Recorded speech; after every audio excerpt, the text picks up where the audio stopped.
Good evening and welcome. My name is Noah Rauch. I am the Senior Vice President for Education and Public Programs here at the 9/11 Memorial and Museum.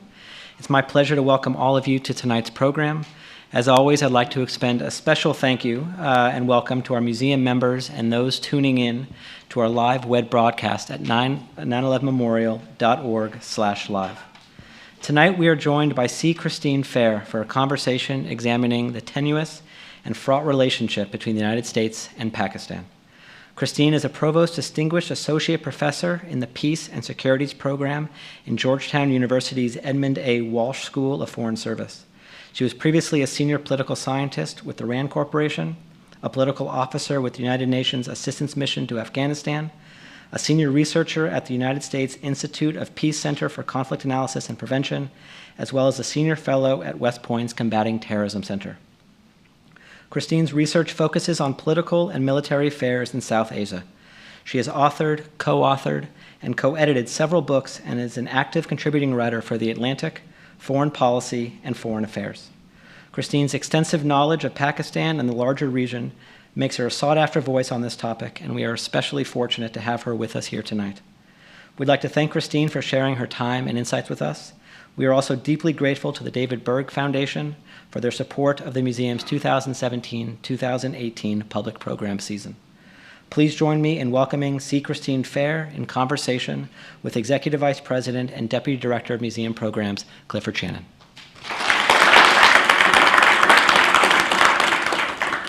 Thank you, Noah, and welcome everybody. It's nice to see you this evening. Thank you so much, Professor Fair, for coming here. Thank you for having me.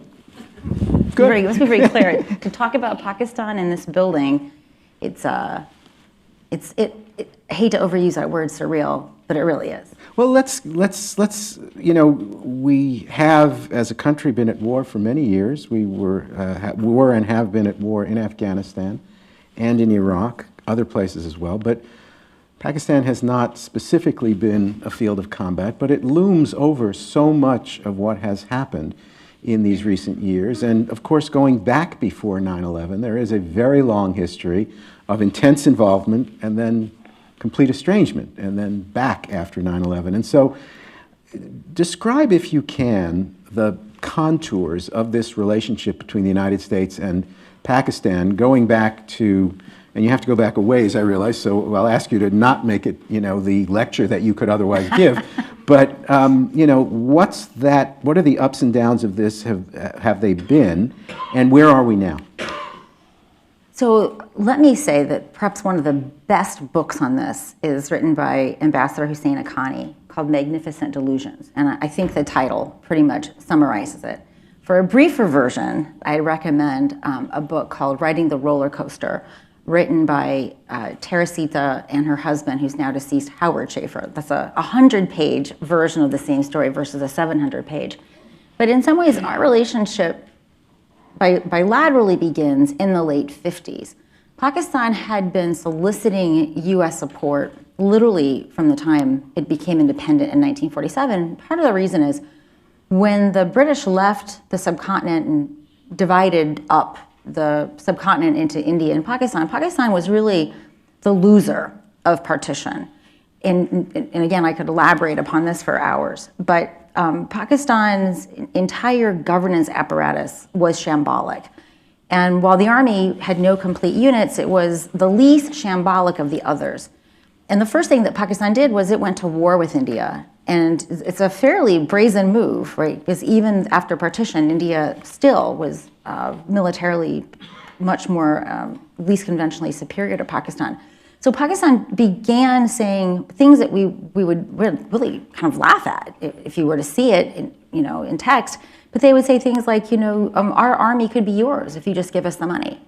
And they were asking for extraordinary sums of money. And you have to remember, at this time, the United States was very much involved in the reconstruction of Europe, but they were asking for a sum of money in excess, for example, of what we were paying out in the Marshall Plan. I mean, the distance between where we were as a country and where Pakistan wanted us to be could not have been further. And what changed this was actually the Korean War.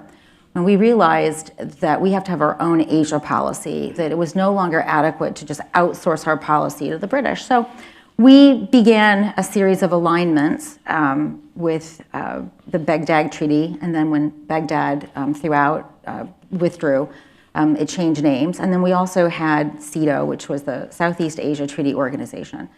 But the Pakistanis wanted to be a member of these treaty organizations because they really wanted money and military assistance to rebuild their military. And we really wanted them to be a part of a coalition against communism. And in some sense, this is where our relationship goes wrong. But very few people appreciate that. We were engaging and arming them and training them so that they could become counterinsurgents with us. That when you read Pakistan's military journals at the time, they were actually learning from us how to be insurgents.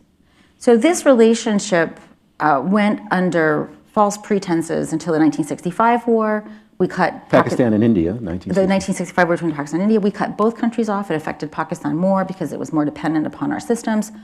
And Pakistan remained cut off. Another fabulous book is called The Blood Telegram by Gary Bass, and he tells the story of how Nixon illegally armed Pakistan in that 1971 war, which freed Bangladesh. But apart from those illegal efforts in the Nixon administration, we didn't have a relationship with Pakistan really until after the Soviet Union invaded. In fact, we had sanctioned Pakistan in April of 1979 because of advances in its nuclear program.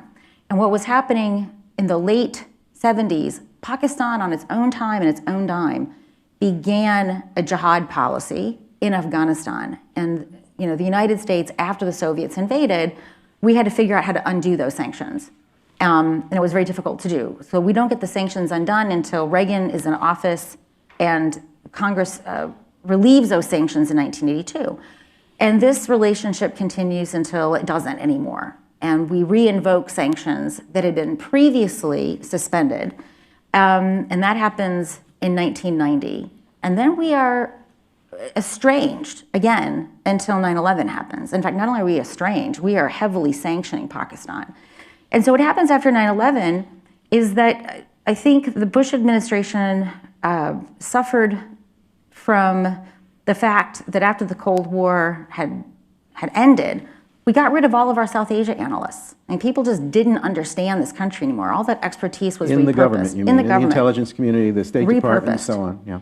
And I think they misunderstood what was so important to Pakistan. And some of the very early assurances that Musharraf sought, like do not let the Northern Alliance take Kabul, we failed to understand, we being the government. And that really sowed the seeds for Pakistan to very aggressively begin undermining us. And so I think Carlotta Gall's book, The Wrong Enemy, summarizes the situation perfectly well. We've been fighting a war in Afghanistan, but it's really Pakistan that's been killing us. So you say Pakistan has been undermining us, and I'm assuming you're thinking of the more recent times and the campaign in Afghanistan.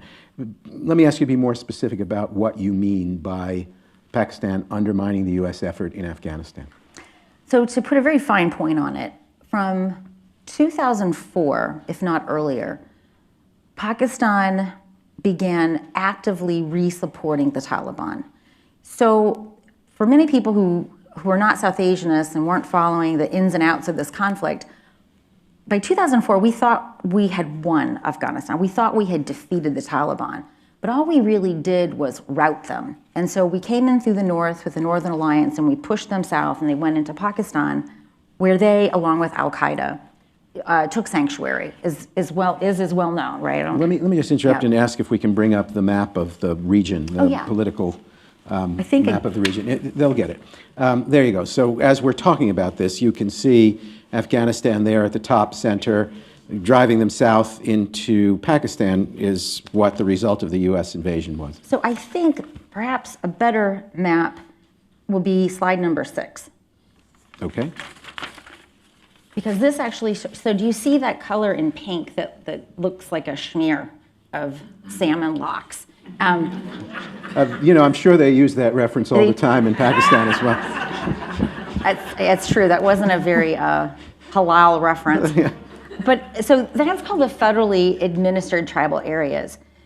And we came down through the north of Afghanistan. So of Afghanistan, you see that little thumb here. We came through the north with the Northern Alliance, and we pushed the Taliban and their al-Qaeda associates south. And they went to that area first, which is this pink area, the tribal areas. And this is an area where Pakistan law doesn't hold, but the most important guys didn't stay there. And I'm sorry, women, al-Qaeda is a sexist organization. There are no senior female members in their leadership. And so the senior leadership didn't stay there. It's really hard to run a global terror organization from this backwater tribal area. So most of the al-Qaeda leadership that were caught, with Pakistan's help, by the way, and that's an interesting question, are in Pakistan's major cities. But we have thought that we've defeated the Taliban and that we have wrapped up end of major military operations. But many of the things that we did really disconcerted President Musharraf. And we can talk about whether Musharraf would have undone the assistance had these things not happened or not. So, for example, the Indo-US nuclear deal was something that really infuriated Musharraf. But we know by 2004, the Pakistanis are completely involved in rearming, training. The Taliban launched themselves as an insurgency in 2005. And just like what we saw with the Iraq War, the US and NATO forces in Afghanistan were very slow to pick up that they were actually confronting an insurgency. By 2007, they're still debating this. By 2008, it's really clear what's going on. But the problem that we have, and no matter what President Trump, the Twitter troll in chief, says, he confronts the exact same problem that Presidents Obama and Bush faced. And this is summarized in a map. I think the best map is, if we go to slide 4, the basic problem is logistics. And I don't know if any of you in here have a military logistics background. Military logistics will trump strategy anytime. And if you look at Afghanistan, it's a landlocked country. We have to have what's called GLOCs, ground lines of communication, to stay engaged in Afghanistan. And if you look at this map, and look at the middle map, you see Afghanistan's the darker green, Pakistan's the lighter green. What we have largely been doing, and to the left you'll see the ground lines of movement that we have been traditionally using. So how do you put pressure on the country that's literally taking our money with one hand and giving it to the Taliban with the other? And let's be really clear. Our people were not being killed by al-Qaeda in Afghanistan. They were largely being killed by the Taliban, which is Pakistan's proxy and their allied fighters. So I was an opponent of the surge, not because I am a tree-hugging peacenik, but rather because we were losing because of Pakistan. And the surge made us more dependent upon Pakistan. Now, so let me just get Yeah. so the flow of supplies to our troops in Afghanistan, as things are now, runs through Pakistan, and they have at times threatened to and even slowed down that pipeline. So the current situation is that, so in 2011, after a series of events, including Mr. bin Laden's demise, the Pakistanis closed down these, what's called GLOCs. And so we began resupplying our presence largely through Pakistani airspace. They're called the ALOCs, the airlines of communication. We still use Pakistani ground routes to resupply the Afghans. Now, if you look at this map, and this is why I provide this chaos on the right, this was called the Northern Distribution Route. This was supposed to be our alternative to Pakistan. And if you actually go and you were to look at this map, you'll see how absolutely preposterous this is. The Northern Distribution Route was never workable. It still is not workable. So this means that we are fighting a war in Afghanistan. We're being undermined by Pakistan. And yet, if the Pakistanis close down access to their airspace or their ground space, we would not be able to either sustain our presence or sustain our commitment to the Afghans. Let me ask this. What is the rationale for the Pakistanis to I understand the financial incentive to maintain relationships with the United States, but what is their incentive for rebuilding the Taliban as you describe, and maintaining that as a viable organization that is more than viable, is actually gaining strength. Yeah. So to understand that, you have to look at that second map. So there is another route into Afghanistan, and that's Iran, right? And in fact, the Indians have been building a port, and you see that little dotted line that goes from India to Iran, that's the port in Chabahar. And so you see there's this very nice alternative ground route that the Indians and the Iranians have built. Obama, with the JCPOA, created an opportunity. The nuclear deal. The Iran nuclear deal created an opportunity that we could have outsourced some of this logistics to the Indians, say to the Indians, private sector contractors, just as we do Pakistani private sector contractors, get this stuff into Afghanistan. Because that's what we do with Pakistan. It's not government suppliers, these are private sector contractors. And obviously, the Trump administration doesn't understand that if you're going to stay in this country, in Afghanistan, and you want to win, you have to decide which one of these two countries is less evil. From Pakistan, and by the way, I will say very clearly it's Pakistan. Pakistan is a global menace. Iran, on the best day, aspires to be a nuclear proliferating state sponsor of terror that Pakistan is. I mean, Iran is like in the junior leagues compared to Pakistan, right? But to go to your question, it's not just about India, but a lot of it does derive from India. They are afraid of Indian encirclement. And the fact is, the Pakistanis are. So if you look at that map, the Indians are much closer to the Iranians than they are Pakistan. The Iranians, the Afghans and the Indians are very close to the Indians. In fact, the Afghans can't stand the Pakistanis because of the destruction that they, on their own, have commenced in that country since 1974. And the Central Asian countries are closer to India. So Pakistan's worst fears are that a government that's stable in Afghanistan, that Pakistan has no control over, will simply hand over their space to the Indians to support that western border with Afghanistan, which historically the Afghans have not made their own lives remotely easier by rejecting that border. At different points in time, supporting the different insurgencies in Pakistan along that border. And then there's also evidence at different points in time of the Indians working through the Afghans supporting those insurgencies. So this is really about Pakistan feeling surrounded and feeling that the only thing they can count on are these Islamists who will be beholden to Pakistan. Now, this hasn't worked out, right? Because some of the Taliban hate the Pakistanis as much as us. But that's in a complicated geographical way why Pakistan is so committed to making Afghanistan a client. You know, in a strange way, the situation you're describing puts the U.S. war in Afghanistan as almost a secondary consideration for all the other actors. That is to say, we want what we want, but that doesn't seem to rise to the top of the list for any of the other countries that you've mentioned here. So yes and no. I mean, I think our allies, so it's been a long war, right? So, I mean, at this point, the war can have a driver's license. Pretty soon, it'll be old enough to vote. So at different points in time, the neighbors wanted different things. So initially, Iran was very supportive, right? Because, in fact, they were also supportive of the invasion of Iraq because they hated the Taliban, they hated Saddam Hussein. We did Iran an enormously large service. And actually, Iran was very supportive of the Afghan effort. They were very helpful to the Americans at Bonn, and they got rewarded for this cooperation by being branded part of the axis of evil.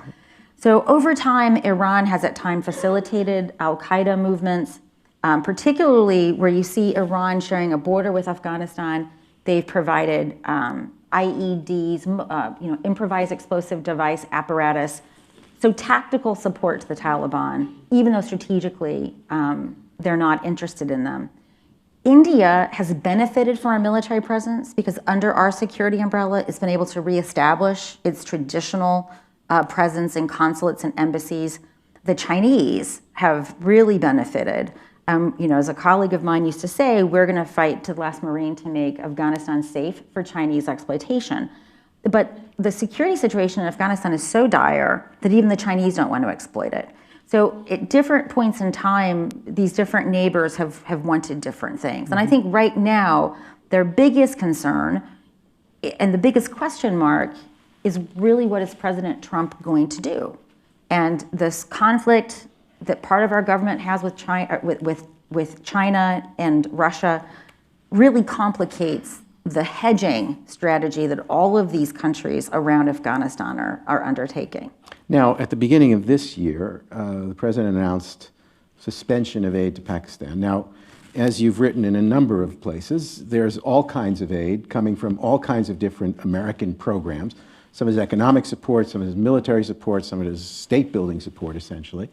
And that the threat to cut off aid, or in fact, the actual cutting off of aid, is not the recourse uniquely of the Trump administration. It has happened in the past. The Obama administration, the Bush administration, you mentioned earlier the various embargoes and boycotts by the U.S. government in Pakistan. Yet, one, we don't seem actually to stop the flow of aid. And two, it doesn't, whatever we do cut doesn't seem to stop anything from happening the way we don't want it to happen. So that's really true. So the other thing you have to look at is, what was the purpose of those sanctions?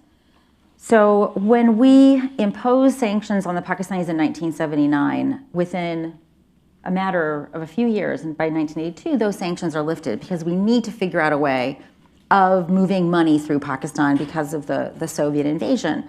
But what people don't appreciate is that Pakistan actually had developed a nuclear weapon, we know from Pakistani sources, as early as 1984. So we imposed nuclear-related sanctions in 1990, a little bit like, using birth control after you're pregnant. And so there is this attribution error, right? We'll say, well, sanctions didn't work. Well, of course sanctions couldn't work in 1990 because they were not terror-related. They were nuclear proliferation-related, and they had already proliferated. But the general question is, once you understand that this is one of Pakistan's most significant national security interests, we have an asymmetry of interest. Pakistan wants to do this more than we have tools to punish it. It's a really simple... This being nuclear development. Well, that for sure. The nuclear development, by the way, is what enables Pakistan to continue using terrorists in Afghanistan and India, right? Because the Americans are afraid of walking away and taking our checkbook because we are coerced by this idea that if somehow we're not there writing checks, Pakistan's going to fall, and then the terrorists get the nuclear weapons. So let me come to this piece you wrote for Foreign Policy. I'm going to read you a quote from it and get you to elaborate further. Why is it that the United States continues to make huge payouts to Pakistan, even though it's widely recognized that the country continues to fund the very organizations that are killing U.S. troops and allies in Afghanistan? First, Pakistan has the fastest growing nuclear program in the world.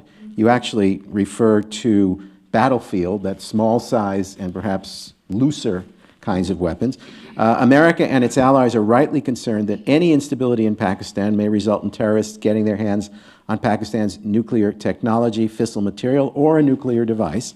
Second, related to the first, the United States worries about Pakistan's solvency.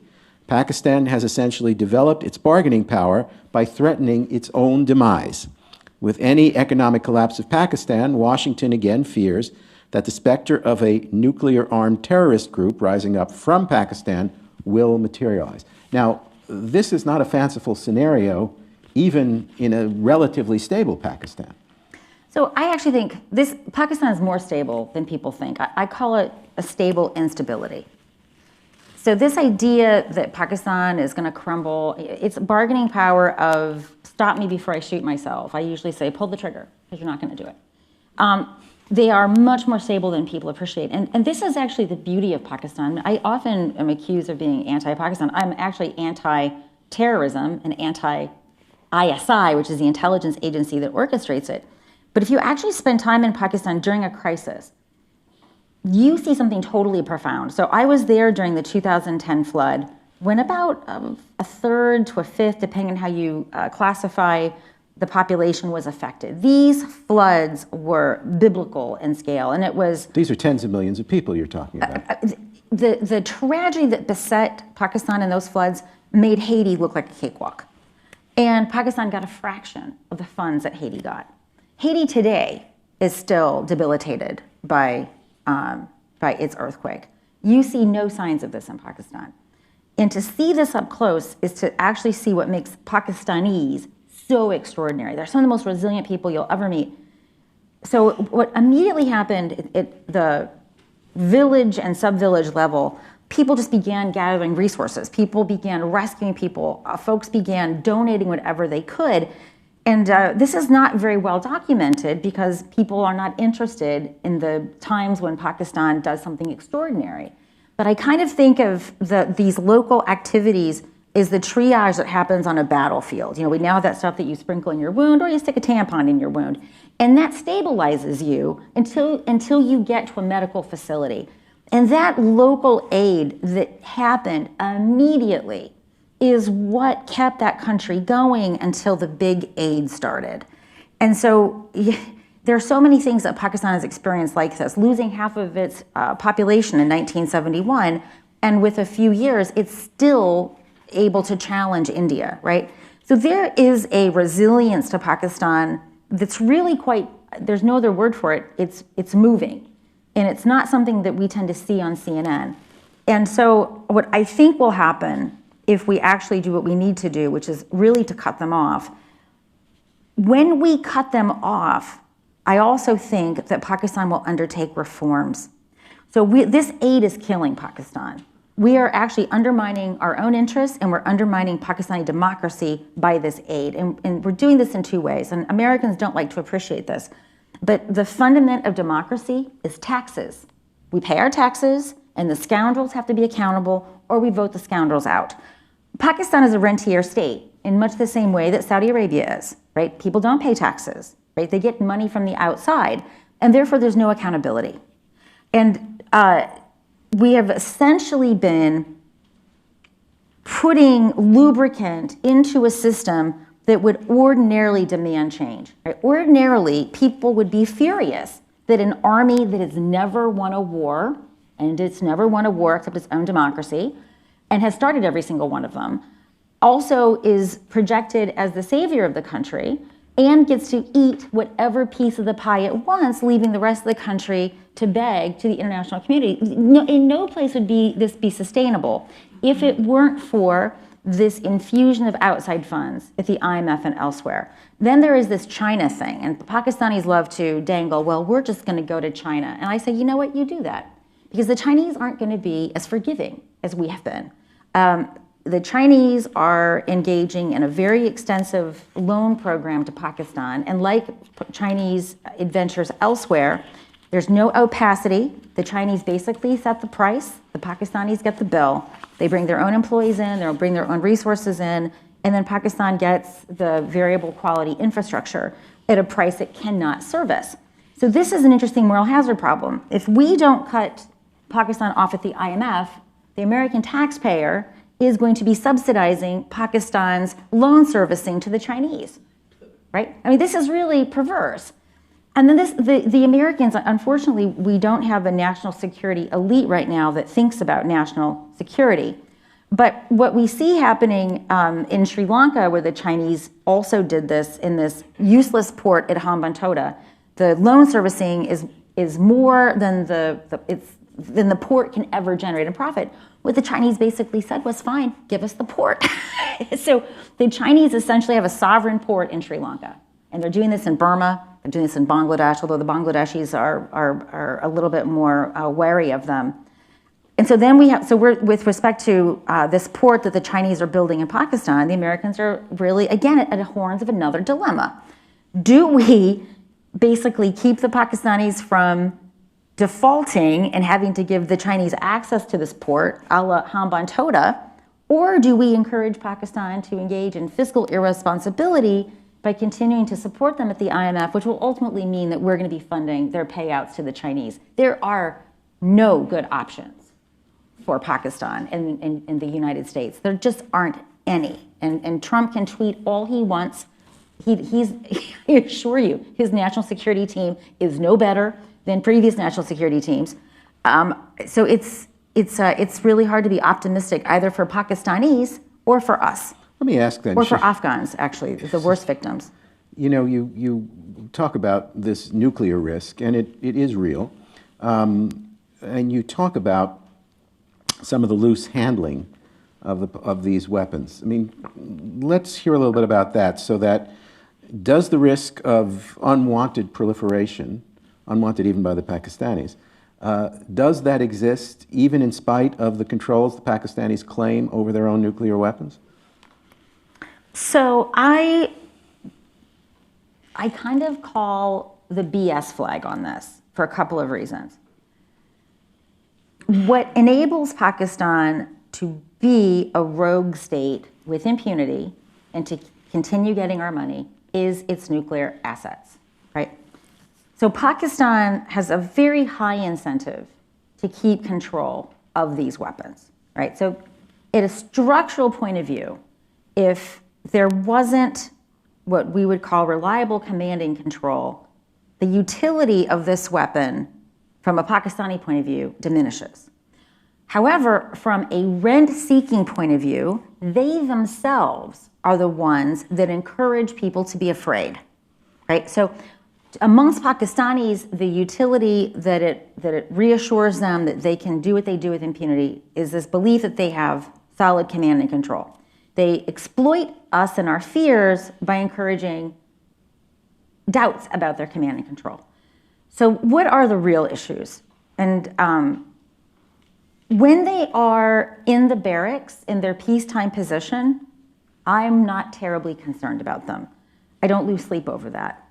I'm concerned about a couple of situations. One, when a conflict begins, they move these weapons out of their peacetime locations for potential use, because after all, Pakistan has a first use strategy. This, when they're out of their barracks, they're more vulnerable to theft.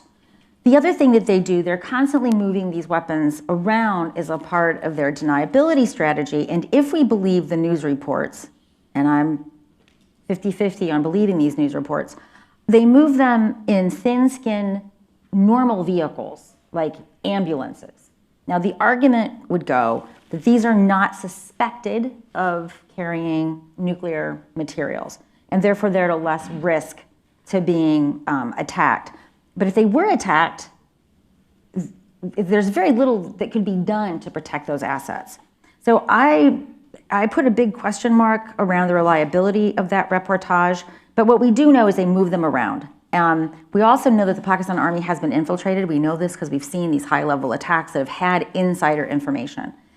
The Attacks by Pakistani military, ostensibly on Pakistani military bases. Well, attacks by terrorists on Pakistani bases, like with the help of insiders of the military. Yeah. Yeah, very, very precise information about where certain units were. So we know that there's insider problems. The other thing with these tactical nuclear weapons is that the Pakistanis are basically taking our doctrine from the 1950s, right, from Cold War Europe. The problem is we don't know about the two-man rule. We don't know command and control once these things are deployed. And that is an issue of concern. And the reason why I publicly, and this I know is public, in my writings, I try to not be hysterical about this because they exploit that hysteria financially. And I'm of the belief that if we turn this around and we say to them, we're kind of tired of being blackmailed by you.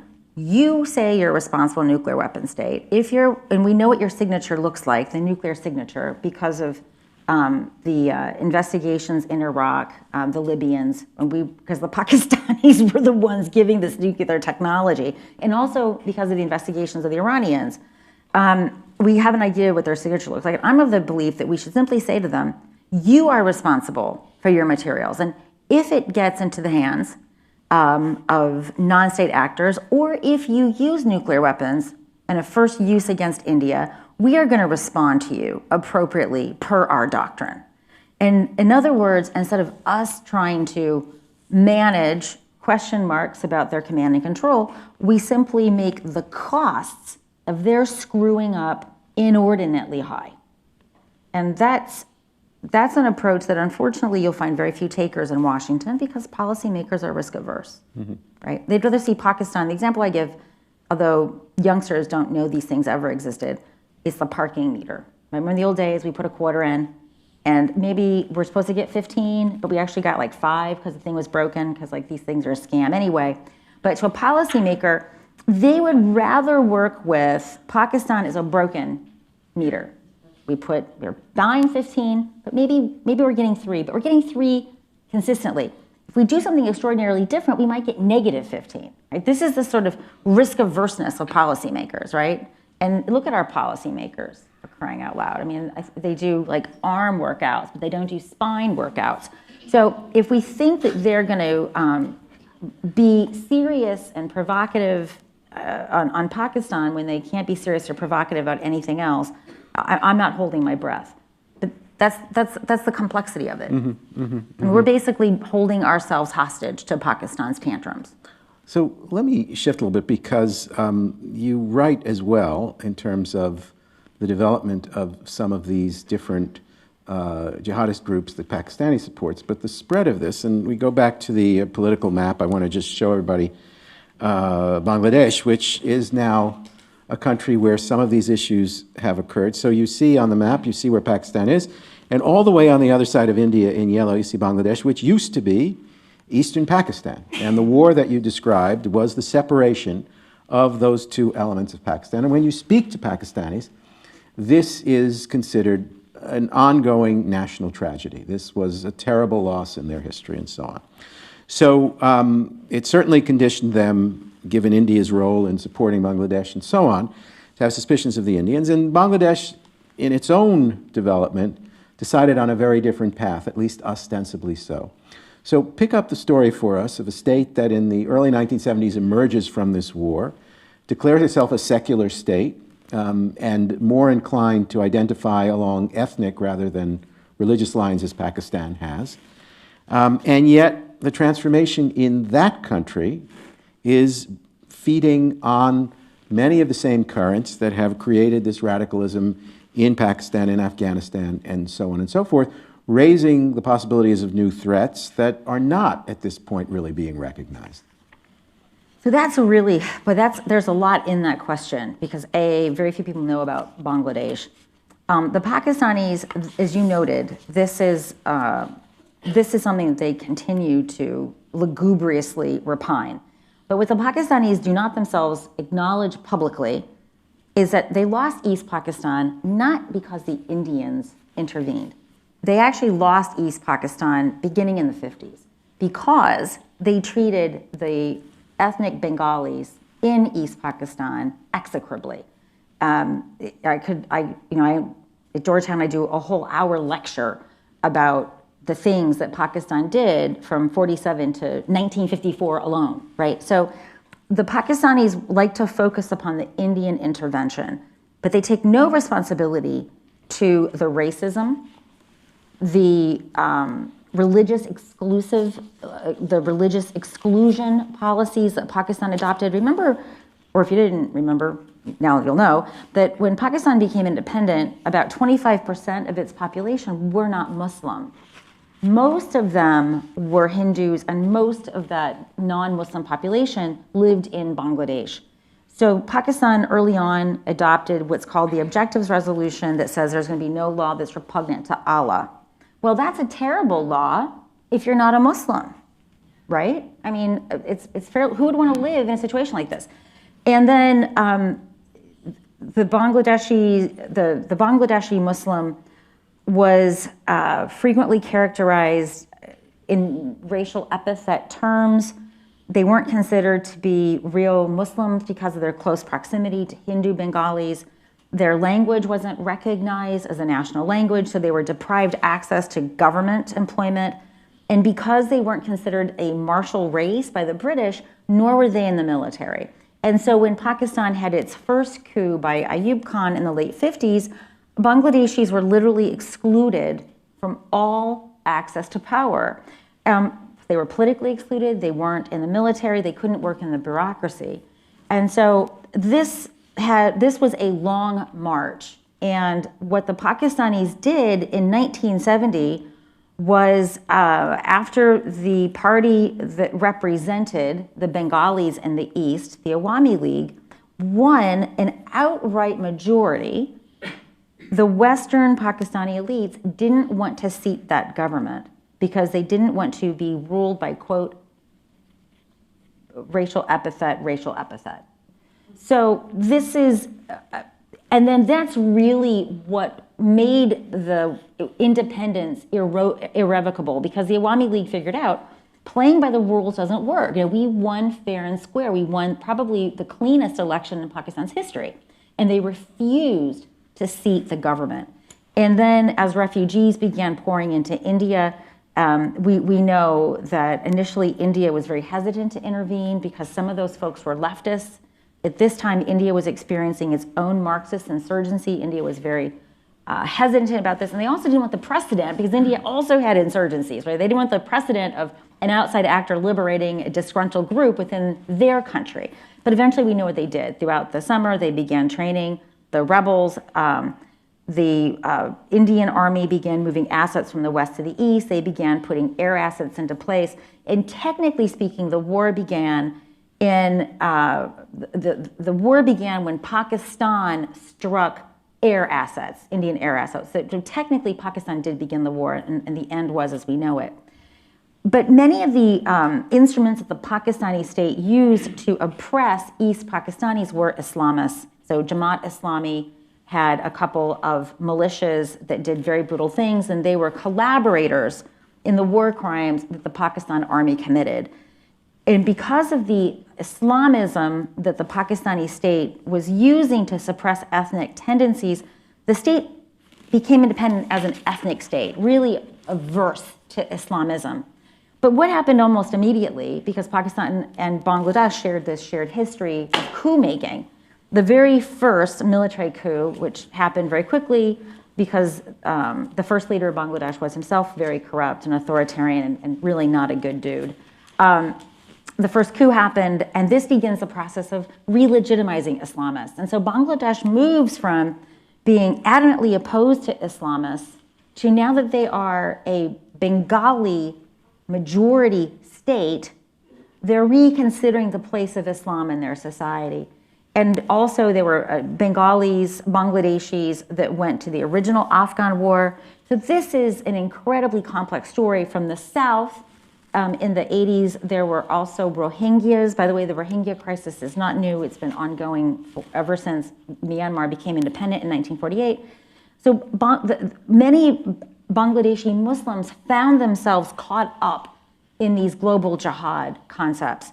And now, we have ISIS in Bangladesh. And these are not poor terrorists. These are some of Bangladesh's most well-educated urbane youth. One of the fellows that went to fight in Syria and was featured in Dabak magazine, or was it one of the Holy Bakery attackers? I forget which one, I apologize. Was actually a finalist in the Bangladeshi version of Who's Got Talent, right? So these are not poor urchins from madrasas.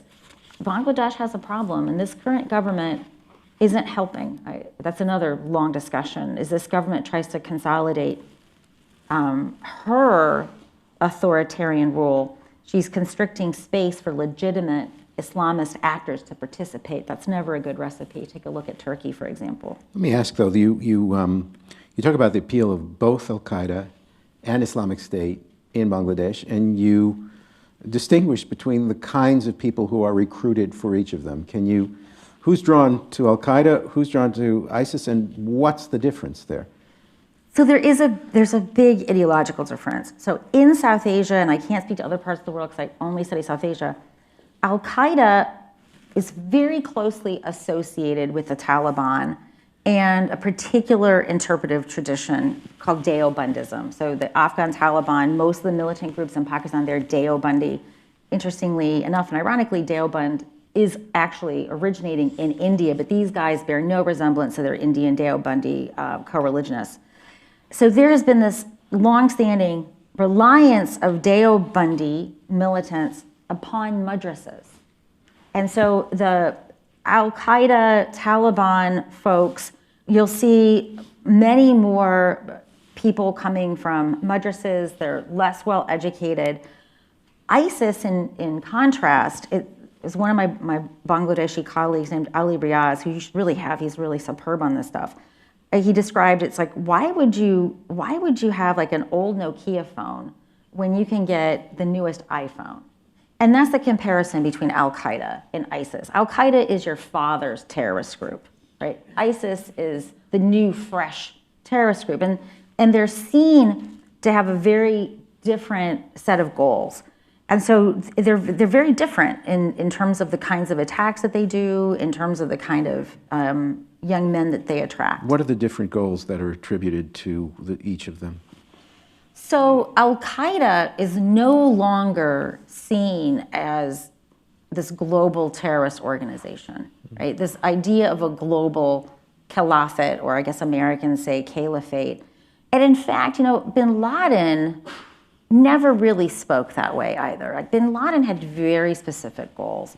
And we know he had a huge falling out, right, with Zarqawi, and that's why Iraq went in the sectarian way. And this is Al-Qaeda Central, or Al-Qaeda Indian subcontinent, is not sectarian. Like, they're not into deciding who is the right Muslim. They don't support the killing of Shia. They don't support the killing of Sufis. ISIS is a very sectarian organization. And they practice takfir, which is the idea that someone can declare you to be a kafir, a non-believer, and that they can kill you. So doctrinally, these two organizations are very different. And so Al-Qaeda will talk about wanting Bangladesh to be an Islamic state. ISIS will talk about wanting Bangladesh to be part of a global caliphate. And that latter aspiration, you say, is more appealing to a better educated, higher quality recruit. I mean, what is that connection?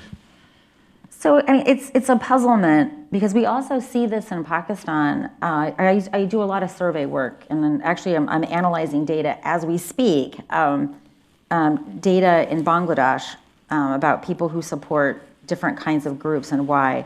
But in Pakistan, the data are really clear that the people that are most supportive of the nastiest of terrorist groups, they are Pakistan's cosmopolitan elites. They are more likely to be educated. They're more likely to not be wealthy. And in fact, the people that dislike them the most are, in fact, the urban poor. And the reason is these terrorist groups, they don't attack randomly within cities. They don't attack wealthy neighborhoods, right? They attack the poorest of neighborhoods. They attack Sufi shrines where poor people live. And so the negative externalities of that terrorism is born differentially by the urban poor. Now, Bangladesh is just a lot more complicated. So in the survey data that I'm analyzing that we just collected a year ago, about 1 in 3 Bangladeshis who have heard of the 3 terrorist groups that we ask about support the goals of these groups. A much smaller number, 1 to 3%, support the means. And so, but when you think of a country of roughly with 160 million Muslims and a large number of non-Muslims, that small number is actually a very large number, right? It's a small percentage, but a large number of people. Yeah, it's a small percentage, a large number of people. And terrorism is really a small numbers game, right? You don't need to have, in fact, terrorism, we don't think about it as a hire of labor, right? But terrorism as a profession is actually demand constrained. So as long as they have more people that want to be a terrorist than they actually have the ability to absorb, they can turn people away, right? Which is one of the reasons why, if we look at the 9/11 attackers, in general, if we look at attributes, and I have a database of Pakistani terrorists, in general, they're better educated than the communities from which they draw. Mm-hmm. I think part of that is because a lot of the groups can be more selective. They're hirers of labor. I mean, even McDonald's, doesn't take the worst candidate to be a burger steamer. Right? Right? You They know, used to flip when I was in school. We actually flipped the burgers. Now they just steam them. I didn't know that. Really? You know, this is, you're coming from all directions here, I have to say. I do a lot of road trips. And my dogs Yeah, love McDonald's cheeseburgers. I love them. I'm not going to go anywhere near Yeah. this. You know, I'm just, we'll take some questions from the audience in a minute, but, you know, I'm so interested in the track. I mean, you've worked in government, you've worked in policy I've never worked analysis. in government. Well, the U.S. Institute of Peace, but I mean, Yeah. but you've been in the field with different government or quasi-government agencies. You've done analysis work for think tanks. You're in the academy, no doubt, in various places, and you've been in many of the places we're looking at on the map repeatedly. I mean, you're crossing paths with people who are doing all kinds of work for the government. And I'm curious as to how you see the development of those kinds of relationships and information flows. I mean, certainly, I'm not now necessarily talking about a policy level, but in the years since 9/11, the government and the supporting community of analysts and think tanks and so on has really built up this enormous knowledge base in fields that were essentially ignored before 9/11. And I'm wondering how you see the development of that infrastructure and how that does or doesn't connect with decisions that are made at a policy level. So that is such a profoundly important question. But let me say this. So I'm here by accident. No, we invited you. Well, no, yes. But this wasn't the career I wanted. This was not the career I wanted. I actually wanted to be, my PhD is in South Asian language and civilizations. I wanted to be a professor of Punjabi literature. I wrote my dissertation on Punjabi literature. But like many women, I was just sexually harassed out of my PhD program. And it's just because I am very cussed that I finished. I finished it remotely working at RAND. One of the most prestigious professors, and I will say his name because I'm fearless, Dipesh Chakrabarty, you know who you are and you know what you said. He asked me, as I'm handing in my final paper in my first year of graduate school, are you looking for sexual pleasure? The University of Chicago, we would have recognized this as, and I've written about this, there's no reveal. This guy, he's a serial predator. In Chicago, when I filed a complaint immediately after this went down, and I was told that, in fact, he had violated nothing, that faculty were allowed to proposition students, and had he not asked me, how would he know if I wanted to have intercourse with him? How could he possibly know? And that, moreover, I would have to tell him that that was not desired if I wanted to ensure that he would not do it again. It was just extraordinary. And obviously, you know, I had to literally ambush him at the International House to tell him that this was not wanted. And you can imagine what that relationship was like. It was just unbearable to be at the University of Chicago. So, and I did not have parents, and I was afraid of being unemployed it's like, who isn't afraid of being unemployed? So I did an MA in public policy while I was doing my PhD, and I went to the RAND Corporation, where I was working when 9/11 happened. And, you know, this is women in this business. Little did I know that I left one field because of sexual harassment to go to another field, which was even worse. You know, it's like, so now I tell my female students, gender discrimination, it's like gravity. You know, it is what you make of it. You can either rollerblade on gravity or you can fall down and, you know, smash your head. It's not going to go away. I see the young women that are in my classroom, they're dealing with the same stuff that I went through. Me Too is a very limited phenomenon, but in the academy is a place that protects predators. Full stop. So gentlemen, if you want to be a sexual harasser with job security, get yourself tenure. I'm telling you straight up. Totally. And also women, if you want to be a predator, get tenure. Because women harass men at the University of Chicago too. Which is horrible. When She-Zilla crawls out of Lake Michigan, I hope she stomps over to Hyde Park and just takes that place out. Because it's still the same way. And so to go to your question, how does, But this is real. I mean, this is how I ended up here. This wasn't the life I wanted. Do you think I want to go to a place like Afghanistan where my friends were murdered?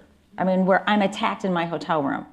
This is like the reality of this kind of job. And so it's very bittersweet for me because I wanted to be a professor of Punjabi literature and not a professor of terrorism. But I'm at the RAND Corporation, which was, I just followed like Brownian motion.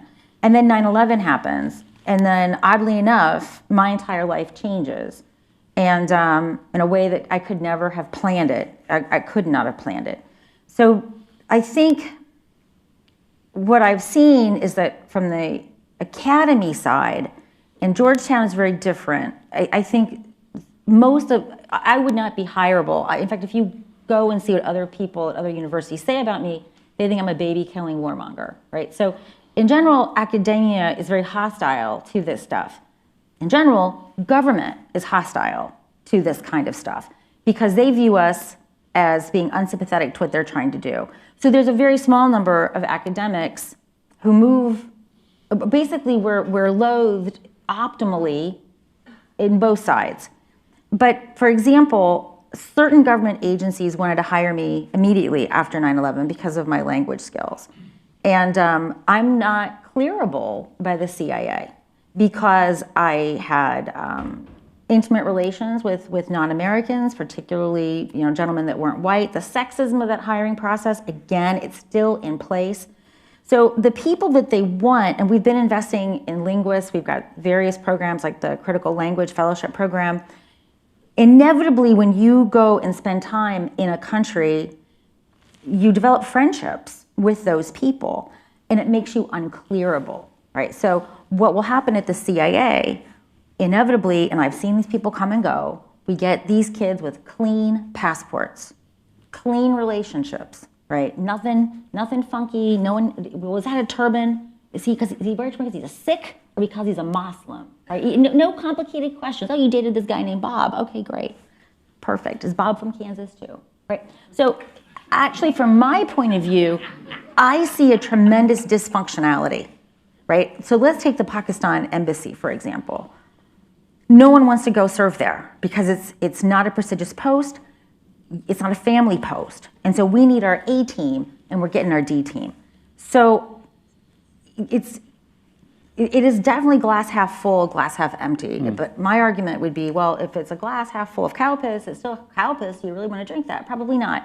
So I don't think that interface is as good as you might think it is.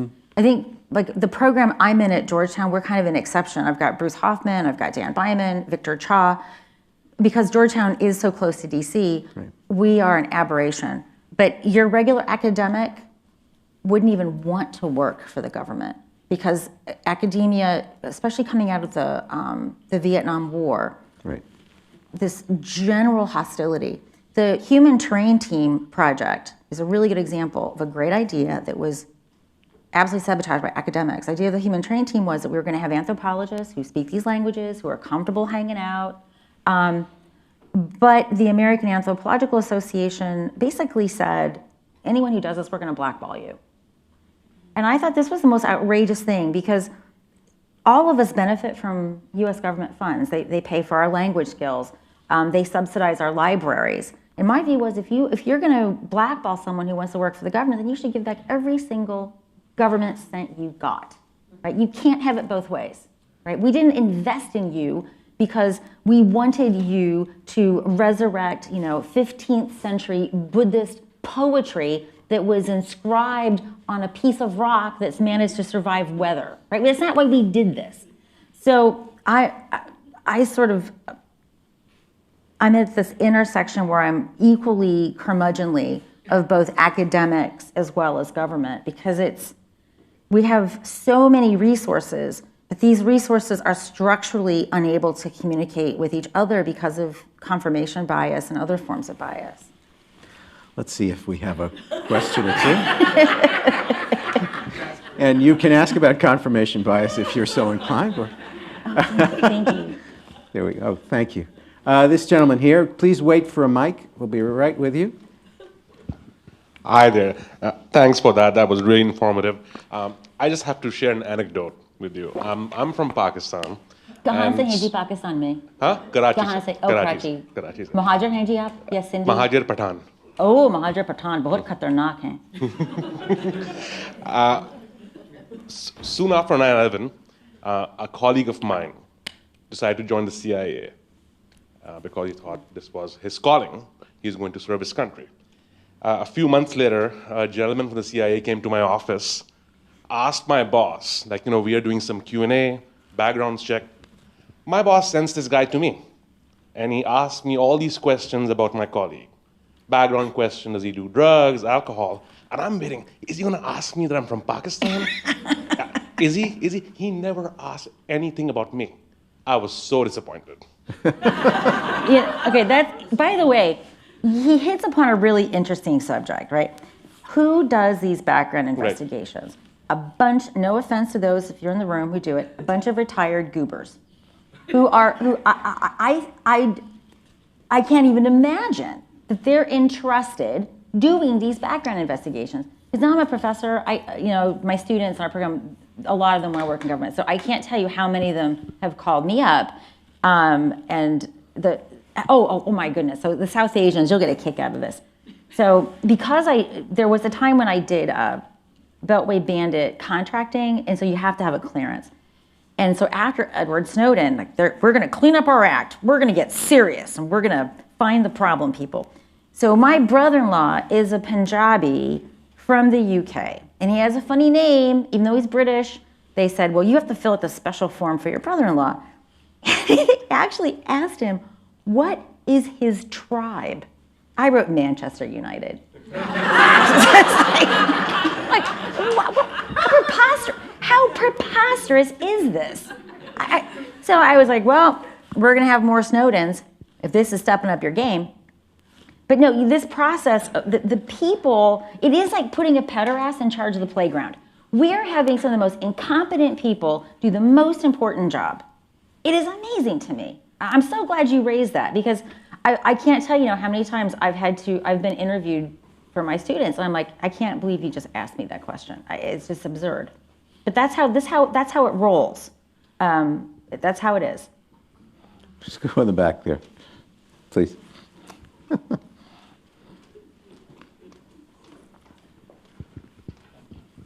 Hi. So you raised so many interesting visuals.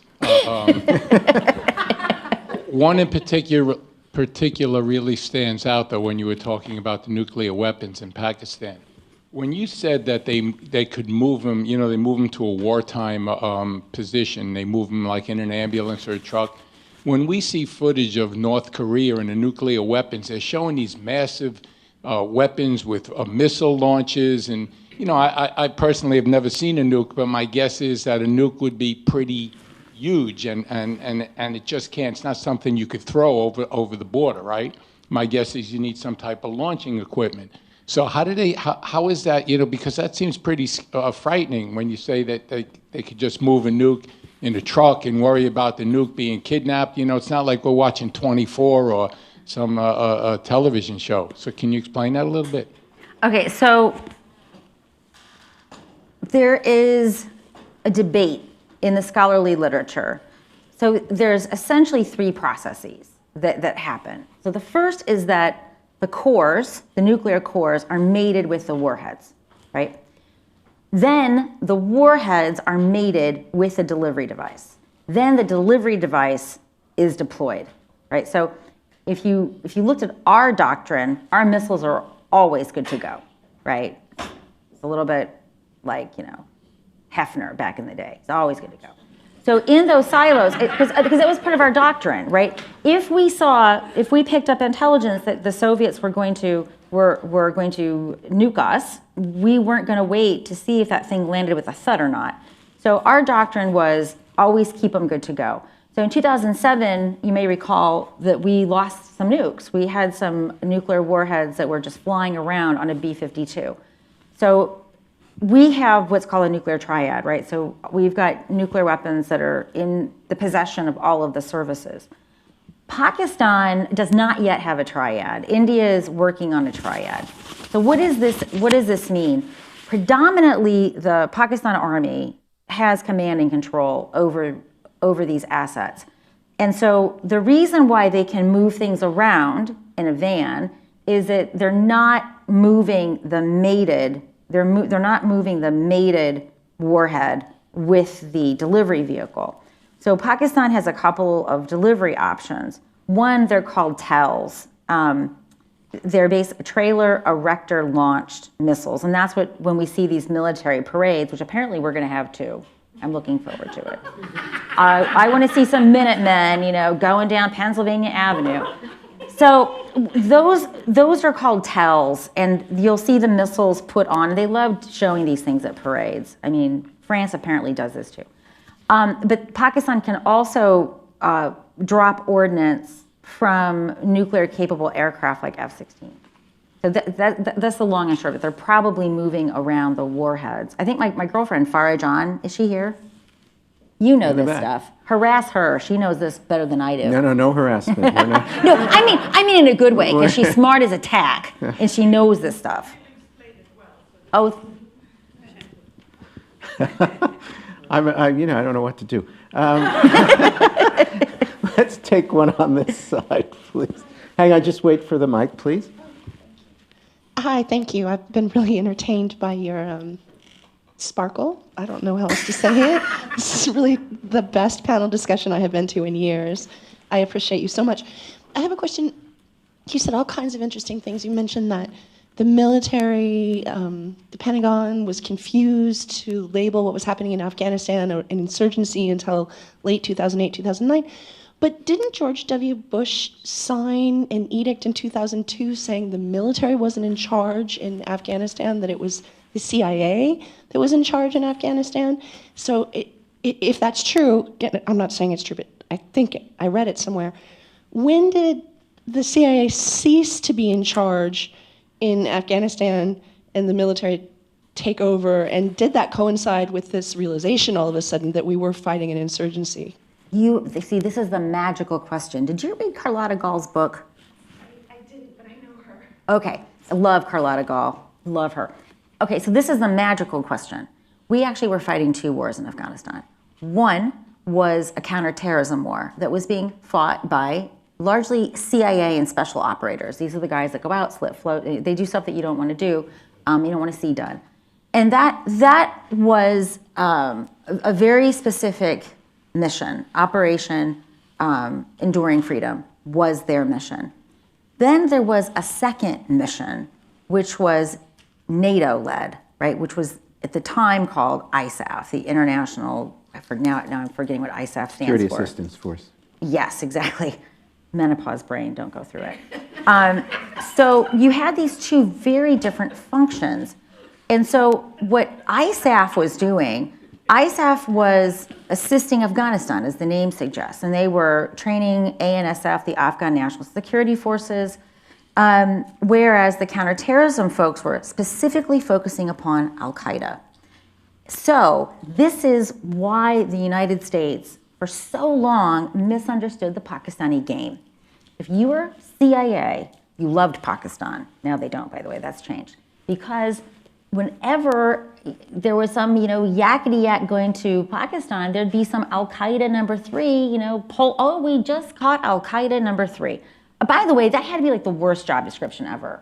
Because, Al-Qaeda number 3. Because they were constantly being nabbed, and the Pakistanis were turning them over. So if you were CIA, what you saw from the Pakistanis was cooperation on Al-Qaeda. Because remember, in this period, we thought we had defeated the Taliban. It wasn't an issue for us.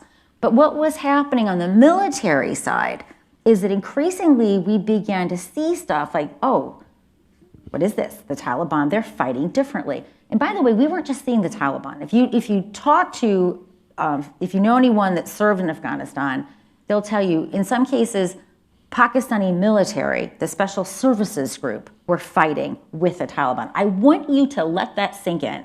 We have given $34 billion and counting to Pakistan, and they are sending the special services group embedded with the Taliban who are killing us. And I guarantee you, if you ask anyone who served in Afghanistan, they will tell you this. And as a sister of soldiers, nothing makes me more angry than that. This is outrageous. But we missed this because of this interagency focus. So over time, DoD and our NATO ISAF partners are seeing the Taliban emerge, but the CIA is not looking at this. So you don't really begin, the CIA doesn't really start focusing on the Taliban problem well into the Obama administration. And part of that issue is the Bush administration really trusted Musharraf. I mean, Bush loved Musharraf. I mean, in fact, the Pakistanis used to call the two men Busharraf. And the Pakistanis had a right to be angry because here we are saying we support democracy, and yet here we are supporting this man who's undermining democracy. And he's also undermining our interests. Ambassador Crocker, an honorable man otherwise, is applauding Musharraf as a contributor to Pakistan's democracy while he's actually sending his goons to beat up actual activists for democracy, right? So this interagency story that you so presciently identified is actually part of this problem. And the GAO, the Government Accounting Office, not an office that you think of as a hero in national security, but they said to the Bush administration, y'all have not done any assessment of this war like ever in the 8 to 7 years you've been in business. So in the summer of '08, the Bush administration began doing assessments. And then Obama, the candidate, hired Bruce Riedel to do an assessment of the assessments. So I'm not making this up, it's actually the assessment of the assessments. And so that's why Obama came in absolutely loathing Pakistan. Obama didn't need to be taught that Pakistan was taking our money and killing our troops. He knew it. But going back to this map issue, what can you actually do? And then Obama finds himself pressured by McChrystal for the surge. I mean, I know for a fact the Obama administration was not interested in the surge. I had dinner with the vice president where he was supporting this idea of counterterrorism plus. But the military, and this is where Obama is to be faulted, he did not lead the military. The military led him. And by the time we had invested in the surge, it really became impossible to unscrew this. I mean, our military mission in Afghanistan was and remains a football bat. But that's part of it, so thank you that's just an incredibly prescient question. Thank you. Well, this has really been extraordinary. I mean, we've ranged from, the complexities of this are head spinning. It's really, yeah, it is. And, and McDonald's technique for cooking burgers. So I don't know that we've done it all tonight, but we've done an awful lot. And I'd really like you to join me in thanking Professor Christine Fair. Thank you.